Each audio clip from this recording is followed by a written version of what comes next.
ज्या दिवसाची मी वाट बघत होते ना, तर तो दिवस फायनली आज आलाच. तर झालं असं की कुहूला आहे ना, आम्ही दरवी असं बाहेर घेऊन जातोच संध्याकाळचं. पण संडे असल्यामुळे ना, काल आमची अजिबात इच्छा नव्हती बाहेर जायची. आणि म्हणजे कुहूच्या बाबांना सुद्धा खूप कंटाळा आला होता, त्यामुळे त्यांना सुद्धा घरी थांबायचं होतं. आणि कुहूला खूप रडत होती आणि तिला माझ्यासोबत सुद्धा यायचं नव्हतं, तिला त्यांच्यासोबतच जायचं होतं. आणि त्यांना ना असं उठायचा खूप कंटाळा आलेला. आणि त्याच्यामुळे ना कुहूचा असा चेहरा बघून तिने रडून धिंगाणा घालून शेवटी त्यांना बाहेर न्यायला लावलंच.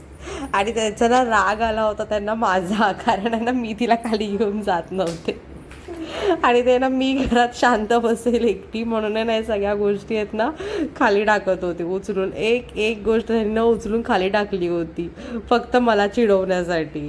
आणि ती बरीच भर म्हणून त्यांनी बिनबॅग पण तिथून उचलून इकडे टाकली की आता तू बसून बसून आवर, मला खाली घेऊन जायला लागतंय ना.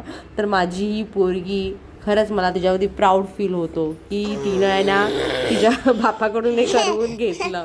कारण इतर वेळी मी इतकं बोलते ना, माझ्यासाठी कधीच असं करत नाहीत की बा चल, असं कधीच नाही. आणि जशी ही रडायला चालू केलं ना, तसं इच्छा नसताना तिला जाऊन फिरवून घेऊन आले. तर चला, माझा तर कालचा दिवस बनून गेला एकदम मस्त. घरी आल्यानंतर सुद्धा ना माझं असं चिडवायचं काम चालू होतं.